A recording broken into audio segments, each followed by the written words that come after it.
గర్భధారణ సమయంలో పారాసిటమాల్ వాడకంపై నెలకొన్న ఆందోళనలకు తెరపడింది. గర్భిణీలు జ్వరం లేదా నొప్పుల కోసం పారాసిటమాల్ వాడటం వల్ల పుట్టబోయే పిల్లల్లో autism spectrum disorder, attention deficit లేదా హైపర్ యాక్టివిటీ డిజార్డర్ వంటి నాడీ సంబంధిత సమస్యలు వస్తాయనటానికి ఎలాంటి ఆధారాలు లేవని ప్రఖ్యాత వైద్య పత్రిక ది లాన్సెట్ స్పష్టం చేసింది.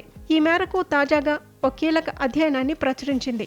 లండన్లోని సిటీ సెయింట్ జార్జ్ యూనివర్సిటీకి చెందిన ప్రొఫెసర్ అస్మా ఖలీల్ నేతృత్వంలోని యూరోపియన్ పరిశోధకుల బృందం ఈ అధ్యయనం నిర్వహించింది. ప్రపంచవ్యాప్తంగా గతంలో జరిగిన 43 అధ్యయనాలను వీరు క్షుణ్ణంగా విశ్లేషించారు. కొన్ని పాత అధ్యయనాలు పారాసిటమాల్ వాడకానికి పిల్లల ఆరోగ్యంపై ప్రభావానికి సంబంధం ఉందని చెప్పడంతో ప్రజల్లో, ముఖ్యంగా గర్భిణీల్లో ఆందోళన పెరిగింది. ఈ గందరగోళాన్ని తొలగించేందుకే ఈ గోల్డ్ స్టాండర్డ్ సమీక్షను చేపట్టినట్లు పరిశోధకులు తెలిపారు.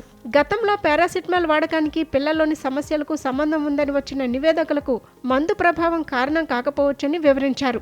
జన్యుపరమైన అంశాలు లేదా గర్భధారణ సమయంలో తల్లికి వచ్చిన జ్వరం, ఇన్ఫెక్షన్ వంటి ఇతర సమస్యలు దీనికి కారణమై ఉండొచ్చని అభిప్రాయపడ్డారు. తమ అధ్యయనం ప్రకారం గర్భిణులకు పారాసిటమాల్ సురక్షితమైన ఎంపిక అని ప్రొఫెసర్ అస్మా ఖలీల్ వివరించారు. తీవ్రమైన నొప్పి లేదా జ్వరం వచ్చినప్పుడు చికిత్స తీసుకోకపోవడం వల్ల తల్లి బిడ్డలకు ఎక్కువ ప్రమాదం ఉంటుందని ఈ నివేదిక హెచ్చరించింది. సరైన చికిత్స లేకపోతే గర్భస్రావం, అకాల జననం వంటి సమస్యలు తలెత్తవచ్చని పేర్కొంది. అందువల్ల వైద్యుల సిఫార్సు మేరకు అవసరమైనప్పుడు పారాసిటమాల్ వాడటం సురక్షితమని ఈ అధ్యయనం భరోసా ఇచ్చింది. ఈ పరిశోధన ప్రపంచంలోని ప్రముఖ ఆరోగ్య సంస్థల మార్గదర్శకాలను మరింత బలపరిచింది.